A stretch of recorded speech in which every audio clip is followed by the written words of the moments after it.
Ready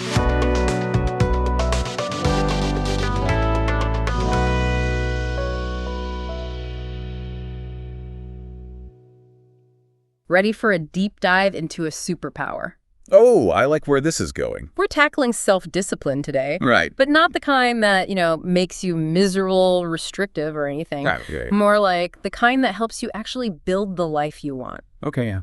Step by step, good choice by good choice. I'm into it. So, to guide us, we've got two awesome books. Really? 365 Days with Self-Discipline and Daily Self-Discipline. Catchy. And let me tell you, these books, they go way beyond, like, the usual willpower stuff. Oh, yeah. We're talking about some really intriguing stuff, like What? the strange curse that can come with winning the lottery. Really? The power of actually choosing to be uncomfortable on purpose. Okay. And even, get this, the science behind cold showers. All right, now you've got my attention. So I'm really curious to hear your take on this. One thing that struck me from these books is how often self-discipline is, well, misunderstood. Yeah, it definitely gets a bad rap. Like, it's not about becoming some kind of robot who never enjoys themselves, right? Absolutely not. It's really more about this conscious effort to shape your character, your actions. Right. Like, think about a sculptor working with clay. Okay, I like that analogy. You're molding yourself carefully, thoughtfully, into the best version you can be. So it's less deprivation, more like careful crafting. Exactly.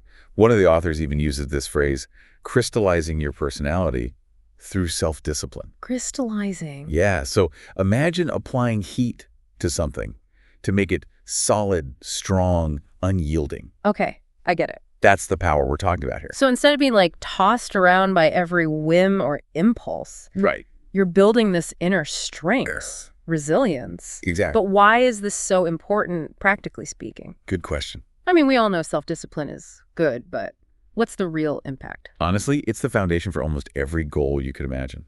Real Health, relationships, money, personal growth. It all comes back to self-discipline. It all hinges on mastering this one skill. Think about it. Where in your own life could a little boost in self-discipline make the biggest difference? Oh, that's easy. For me, it's definitely my sleep schedule. Oh, a classic. I am such a night owl, but deep down I know. Yeah. If I could just get on a consistent sleep routine, Yeah. my energy, my focus, Oh, absolutely. everything would be better. It's a common one, for sure. Right. But here's the thing that I find really interesting. What's that? How interconnected these areas of self-discipline are. Okay. Like a lack of discipline in one area can bleed into other areas. Yeah, total. But then mastering it in one domain, yeah. often it has this ripple effect. Interesting. So improving that sleep schedule Yeah. might actually lead to improvements in other areas almost effortlessly. It's like that domino effect. Exactly. One positive change leading to another. I love it. But how do we actually start building the self-discipline muscle? All right, good question. Like, it's not like we're born with perfect self-control. So where do we even begin? That's where habit formation comes in. Okay. And this is a big one. Right. Both books, they really dig deep into the science of it. Okay, habits. They can make us or break us, right? Totally. But what makes them so powerful when we're talking about, like, building self-discipline? Well, think of it this way. Okay. Habits, they basically automate the behaviors that we want to cultivate. Right. Like you're putting self-discipline on autopilot. Interesting. So initially, any new action, it takes conscious effort. Yeah, for sure. But as you repeat it, it becomes almost effortless. Like brushing your teeth. Exactly. You don't think about every step. Just do it. It's like second nature. Right, exactly. But I've tried to build new habits, and man, it is hard. It's tough. How long does it actually take, Okay, so before that magical autopilot kicks in? one of the books cites research that suggests an average of 66 days. 66 days. 66 days for a new behavior to become a habit. Now, this is just an average. Okay. Some habits might form faster, others slower, depending on complexity, individual factors. Right. The key takeaway here is consistency. 66 days. 66 days. So we're talking like a real commitment here. Yeah. Not just some fleeting New Year's resolution. Absolutely not. But I have to admit, knowing that there's a light at the end of the tunnel, Yeah. that it does eventually become automatic. Totally. That's kind of encouraging. It's huge. It's all about building that automatic behavior. And both books actually offer some really practical advice for making those 66 days more successful. Oh, okay. Like what? For starters, they really emphasize starting small. Okay. Don't try to overhaul your entire life overnight, right? Yeah, that never works. Choose one habit you want to build. Okay. Focus your energy there. Got it. As you start to gain momentum, then you can add more. So it's about building a solid foundation. Exactly. One brick at a time. One brick at a time. Not trying to, like, build this whole massive structure in a day. I love that analogy. What other, like, habit-hacking gems did you find in your research? Let's see, one thing that really resonated with me is the importance of reward. Oh, interesting. Okay. We often approach self-discipline with this no pain, no gain kind of mentality, right? Yeah, I think that's pretty common. But rewarding yourself for progress, Yeah. that's crucial. Why is that? It creates this positive feedback loop. Okay. It reinforces that desired behavior. So celebrate the milestones, right? Celebrate. Exactly. Great. Like if I'm hitting the gym consistently, I'm treating myself to that massage. Yes. Or those new workout clothes I've had my eye on. Exactly. Acknowledge your hard work. Okay, I like it. It's about associating the habit with something positive. Right. So your brain actually starts to crave it Oh, interesting. rather than seeing it as this chore. But even with the best of intentions, even with all the strategies in the world, you know those pesky temptations. Oh, tell me about it. They inevitably crop up. They do. So how do we resist those instant gratification urges? Right. The ones that threaten to just completely derail our progress? Yeah, that's the million-dollar question. Right. Speaking of resisting temptation, Yeah. one of the books mentioned this study called the marshmallow experiment. Oh, yes. Anything with marshmallows has got to be interesting, That right? was classic. So what's the deal with this experiment? It is so revealing. They presented children with a choice. Okay. One yeah. marshmallow right now, or 2 marshmallows if they could wait a few minutes. Okay, so it's like the classic delayed gratification test. Exactly. And the results were fascinating. What happened? Those who delayed gratification, Yeah. they ended up with more marshmallows. Oh, yeah, obviously. Okay, but here's the really interesting part. Okay. Years later, those same kids, they showed greater success in all these areas of their lives. No way. Academics, relationships, you name it. Wow. So those mini masters of self-control, I love that. Mini masters of self-control. they ended up with more marshmallows and a brighter future? Amazing. I am sold on delayed gratification. Right. But how do we actually translate that, Yes. to like resisting that bag of chips when our willpower is low? It's about recognizing the underlying reward that the Hmm. bad habit is providing Okay. and finding a healthy substitute. Okay, so give me an example. Procrastination, right? Oh, yeah.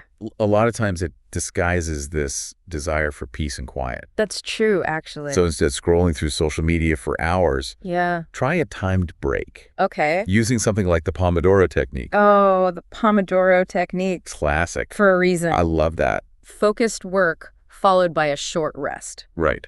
You get that mental break you need without derailing your entire day. That's a really good point. Okay, so we're talking about habits, we're talking about delayed gratification, but I'm curious, beyond kind of the usual, habit strategies, Yeah. was there anything in these books that really surprised you? Oh, absolutely. Like any unexpected insights? One author introduced this concept Yeah. that I found so intriguing. Okay, hit me. The uncomfortable muscle. The uncomfortable muscle, what's that? Essentially, it's this idea that we can strengthen our capacity to choose temporary discomfort for long-term gain. Okay, so how's that relate to self-discipline? Just like working out a muscle. You Right. challenge it, you push it, and it grows stronger. Okay, I'm intrigued. So how do we work out this, uncomfortable muscle exactly? Is it all about cold showers? Cold showers are definitely one way to exercise it. So we're toughening up, building that uncomfortable muscle, stepping outside our comfort zones. Right. But it's not all about, gritting our teeth and just pushing through, is it? No, not at all. One of the books also highlighted mindfulness and meditation Yes. as, these key players in self-discipline. Huge. I'll admit I'm a little skeptical. How does sitting quietly translate to, achieving these big goals? It's a great question. And it might seem kind of counterintuitive, but Yeah. mindfulness and meditation are like training programs for your mind. Okay. They help you develop the focus, the awareness you need Yeah. to actually make conscious choices. Okay. especially when you're faced with temptation. So instead of just like reacting impulsively, Exactly. you're creating this space to like pause, Yes. think, Yes. and then actually decide, okay, does this action line up with my goals? Exactly. Mindfulness is about being present in the moment, Okay. noticing those urges, those cravings, without just immediately giving in to them. Right. And meditation, it helps you cultivate that inner observer. Okay. It strengthens your ability to resist distractions and stay focused. Okay, so it's like training your mental muscles to Exactly. be strong enough to resist those tempting distractions. Yes. But are there any like specific techniques that can help with this? Absolutely. To kind of make it less abstract? Yeah, so one of the books describes this technique called tunnel vision. Tunnel vision. Yeah, so imagine focusing on a task, Yeah. like you're looking through a tunnel. Okay. Everything else, it just fades into the background. Right. And it allows for this laser focus on what's right there in front of you. Okay. Yeah.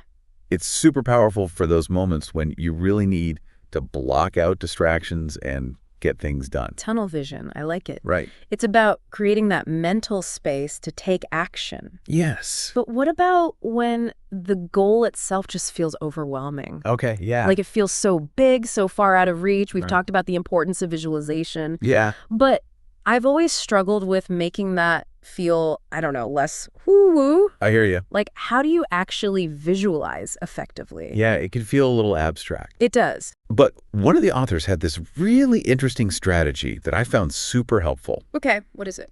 So instead of just imagining your future self already successful, Yeah. which, let's be honest, can feel very distant, right? Yes. Start by picturing them having already achieved the goal. Okay. So they're at the finish line. They did it. They did it. Now, work backward, Okay. step by step. Okay. Identify those actions that led to that success. So it's about like reverse engineering the path to success. Exactly. That makes a lot more sense. It breaks down this big, scary goal into these smaller, manageable steps. I like that a lot. Okay, so we're getting clear on the steps, but then how do we actually make sure we take them? Right, we need a system for decision making. Okay. One of the books called it Building a Personal Compass. A compass. I like it. Yeah, it resonated with me. Okay. It's about aligning your choices with your core values. So it's like having this internal guide Yes. to help you navigate like all those ups and downs. Totally. The temptations, the tough choices, all that stuff. Exactly. It's about identifying those non-negotiable values, Okay. the ones that form the foundation of who you are, what you stand for. Right. Once you have that clarity, it becomes easier to evaluate decisions, you know? Yeah, Does this align with my values? Does this move me closer to the person I want to be? I love that. Right. But let's be real, even with the best of intentions, all the self-discipline in the world, Right. setbacks happen. Oh, they definitely happen. So how do we keep from just totally getting derailed? Okay. That's where resilience comes in. Okay. A crucial aspect of self-discipline. So it's not about being perfect. Not at all. It's about how you bounce back. Exactly. One of the books framed it so well. View setbacks not as defeats, but as feedback. I love that. So instead of hearing that voice that says, I blew it, might as well give up. Right. It's like, okay, what can I learn from this? Yeah. How can I adjust? What needs to change? Exactly. It's about seeing failure as a stepping stone. Okay. A chance to course correct and come back stronger. So it's not about being superhuman. It's about being a good learner. Yes, exactly. I can work with that. Speaking of adapting, we've talked a lot about like internal strategies, Right. but what about the role of our environment? Oh, huge. Can we actually like set ourselves up for success? Well, absolutely, 100%. The environment that we create for ourselves, it can either support or sabotage our efforts. Interesting. So one of the things both books emphasize, Yeah. the out of sight, out of mind principle. It's classic. If you're trying to break a sugar habit, Yeah. you don't keep a jar of cookies on the counter. Right. It's like that saying, you know, if you don't want it to be eaten, don't bring it in the house. Exactly. Make healthy choices readily available. Yes. And those tempting options make them less accessible. Put them away. Exactly. Out of sight, out of mind. But environment isn't just our physical space, right? We've talked about the importance of the people we surround ourselves with, too. Oh, 100%. The company we keep has a huge impact on our self-discipline. It really does. Surround yourself with people who uplift you, who inspire you, Right. who hold you accountable. I love that. It's like having a cheer squad and like a team of accountability partners Yeah. all rolled into one. Exactly. Yeah. Having that support system makes all the difference, especially when your motivation starts to fade. It really does. Now, before we wrap up, I have to circle back to something we mentioned at the beginning. Okay. The whole curse of winning the lottery thing. Yeah. How does that tie into self-discipline? Okay, it's a fascinating example Okay. of how external circumstances don't necessarily lead to, like, lasting happiness or fulfillment. Okay. One of the books, it actually cited this research showing that a shocking number of lottery winners Yeah. end up broke What? within a few years. Seriously, you'd think having all that money would solve all your problems. Right. But it actually can create a whole new set of problems. Like what? If you haven't developed the self-discipline to manage that wealth. So you're suddenly responsible for all this money. Exactly. It's a prime example of why building self-discipline as that foundation for success. Yeah. It's so crucial. It's not about waiting for the perfect circumstance. Right. Or, a windfall of cash. Yeah. It's about developing that inner strength, that resilience to navigate whatever life throws your way, good or bad. I love that. So as we wrap up this deep dive into self-discipline, what are the key takeaways you hope our listeners are walking away with today? Well, first and foremost, remember that self-discipline is a skill. Yes. It's not a character flaw. You can learn it. It's something you can cultivate and strengthen over time with consistent effort, the right strategies. And like any skill, it takes practice. Yes. Don't get discouraged by setbacks. Right? View them as learning opportunities. Yes. Experiment, play around with those strategies we talked about. Habit formation. Mindfulness. Visualization, that tunnel vision. Yeah. Designing our environment for success. Find what works for you. And remember, you don't have to do this alone. Absolutely not. Surround yourself with amazing people. Yes. Seek out mentors. Yes. Celebrate those successes along the way. This deep dive has been all about giving you the tools, the insights you need to unlock your potential through self-discipline. You've got this. So here's a final thought to ponder. If you could wave a magic wand and have unshakable self-discipline in one area of your life, what would it be? Ooh, good question. And why? Yeah, why that area? What would change for you? Think about it. And more importantly, take action, even if it's just one small step today. You've got this. Until next time, stay curious and keep diving deep.